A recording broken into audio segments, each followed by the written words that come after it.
មើលទេសភាពបាទនោះជួបភ្នំខាងនោះគឺគិរីរំនោះបងប្អូនបាទណាតំបន់នេះមានកន្លែងដើរលេងច្រើនបាទណាប៉ុន្តែខ្ញុំមិនដែលបានដើរលេងទេដោយសារតែទី1គឺខ្ញុំអត់មានរបស់ទៅបាទណាទី2បាទអត់លុយទៀតបាទហើយទី3បាទអត់សូវទំនេរដែរណាបាទរវល់បងប្អូនអើយបាទណាសម្បីតែពេលវេលាដែលត្រូវធ្វើវីដេអូបាទសម្រាប់ផុសចូលនៅក្នុង YouTube នេះក៏មិនសូវមានពេលទេបាទណាហើយថ្ងៃនេះដែលខ្ញុំមកថតជាទេសភាពហើយក៏សូមបញ្ចេញមុខមាត់ដើម្បីបងប្អូនគាត់បានស្គាល់ខ្ញុំបាទណាកាន់តែច្បាស់កាលណាតែបើសិនតែខ្ញុំផុសតែរូបស្ដីតាពីតាពីនឹងមិនបានបញ្ចេញមុខមាត់របស់ខ្ញុំទេបងប្អូនក៏មិនបានស្គាល់ខ្ញុំដែរដូច្នេះគឺខ្ញុំសូមបាទណារីករាយនឹង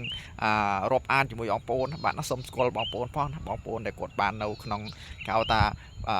បណ្ដាញសង្គមបាទណា YouTube មួយនេះបាទណាបាទដោយសារតែខ្ញុំហ្នឹងគឺទៅតែមកប្រឡូកថ្មីថ្មងបានបន្តិចបន្តួចទេដូច្នេះគឺសូម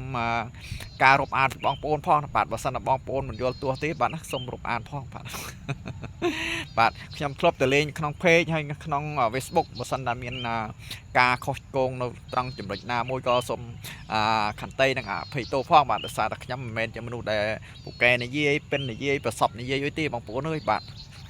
ចេះតែរៀនធ្វើទៅក្រែងថ្ងៃណាមួយក៏ទទួលបានផ្លែផ្កានឹងគេដែរណាចង់និយាយអញ្ចឹងណាបាទឲ្យខ្ញុំអោយបងប្អូនមើលបាទនេះទេសភាពដែលចិត្តកន្លែងដែលខ្ញុំនៅសប្តាហ៍នេះបាទកន្លែងដែលខ្ញុំកំពុងតែឈរហ្នឹងកាលមុនជាព្រៃទេបាទឥឡូវហ្នឹងគឺគេបានកកាយដើម្បីខ្ញុំបានឮម្ចាស់គេថាធ្វើពុះធ្វើជាដីឡូណាបងប្អូននេះគឺភូមិគេទេណាបាទណានោះមានបកគោលសេវាប៉ុន្តែបងប្អូនខ្លះគាត់ថាឃើញបកគោលសេវាប៉ុន្តែឮខ្ញុំពោលថាអត់មានសេវាបងប្អូនឃើញលឹមដែរណាចម្ងាយពីខ្ញុំនោះប្រហែលជា100 ម៉ែត្រណាបាទនោះប៉ុន្តែកាមេរ៉ាចាប់សោបានទេរៀង7បាទ7ថ្ងៃបន្តិចណាបាទណាបងប្អូនខ្លះគាត់ថានៅចិត្តគោលសេវាប៉ុណ្ណឹងហើយមិនបានជាអត់មានសេវាបាទខ្ញុំក៏មិនដឹងដែរណាបាទហើយប្រព័ន្ធហ្នឹងក៏ប្រព័ន្ធ Meet Phone ណាបង្គោលនឹងបាទប៉ុន្តែខ្ញុំប្រើ Meet Phone អត់មានសេវាសោះដល់ពេលខ្ញុំយកដូរយកមកដាក់ Smart អាចប្រើការបានខ្លះអាចបានន័យថាយើងលេខបានខ្លះណាបាទណាប៉ុន្តែគោល Smart នឹងនៅឯណាទីណាប៉ុន្តែសេវា Smart គ្រាន់ចឹងវីដផូនបាទត្រង់ចង់និយាយអញ្ចឹងណាបាទមានចិត្តថាទេបាទគឺនិយាយដោយសារ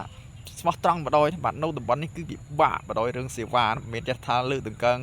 ប្រព័ន្ធណាទេបាទណាវាចិត្តដូចតែគ្នាទាំងអស់គ្រាន់តែថា smart នេះវាគ្រាន់បាទរឿងតំបន់នេះគឺអត់មានទេបាទរឿងសេវាគឺពិបាកមែនទែនខ្ញុំអោយបងប្អូនមើលបាទមកជុំវិញខ្លួនខ្ញុំបាទណានេះហើយនោះបន្ទប់ខ្ញុំនៅខាងនោះបាទណាខាងនោះជាការស្វាយបាទនោះជាការស្វាយខ្ញុំតែងដើរបាទឃើញរបងនេះបាទនោះគឺបន្ទប់របស់ខ្ញុំនៅខាងនោះបាទហើយជាការស្វាយធំណាបាទធំប្រហែលជាច្រើនហិកតាដែរខ្ញុំមិនអាចប៉ាន់បាននេះគឺច្រើនធំមែនទេបងប្អូនហើយទេសភាពឃើញខៀវល្អហ្នឹងគឺដោយសារតែក្រោយភ្លៀងធ្លាក់ទេបាទនៅតែរលឹមស្រិចខ្ញុំចាញ់មកថតដោយសារតែអត់មានវីដេអូសម្រាប់ដាក់បញ្ចូលនៅក្នុង YouTube ទៅខ្ញុំធ្វើវីដេអូមួយដើម្បីផុសបាទណាឲ្យបានស្គាល់ជាមួយបងប្អូនផងណាបាទកុំភ្លេចណាសូមរាប់អានម្នាក់មួយផងបាទបាទខ្ញុំនៅខាងបន្ទាយមានជ័យទេតែខ្ញុំមកធ្វើការរោងចក្រនៅត្រែងតាយឹងបាទណាខេត្តកំពង់ស្ពឺបងប្អូនមកតាមពិតគឺខ្ញុំនេះបន្ទាយមានជ័យបាទនៅខាងស្រុកភ្នំស្រុកបងប្អូនបាទបងប្អូនណានៅខាងស្រុកភ្នំស្រុកខេត្តបន្ទាយមានជ័យខ្លះបាទណាបាទសូមស្គាល់ទាំងអស់គ្នាផងណាជាពិសេសគឺអ្នកដែលនៅខាងតាពាំងថ្មអីគឺខ្ញុំទឹកដីខាងនោះឯងបងប្អូនបាទសូមរាប់អានទាំងអស់គ្នាផងបាទនេះបាទទេសភាពគឺស្អាតមែនទេបងប្អូនបាទមានអីច្រើននេះសម្រាប់វីដេអូនេះបាទមានតែប៉ុណ្្នឹងឯងបាទដើម្បីមករាប់អានជាមួយបងប្អូនណាកន្លែងបងប្អូនគាត់ឃើញមុខខាងក្រៅទៅអត់ស្គាល់តាពីខាងក្រៅគឺសង្ហាជាងនៅខាងក្នុងទៀតបាទសម្រាប់វីដេអូនេះបងប្អូនច្រើនបាទបាយបាយ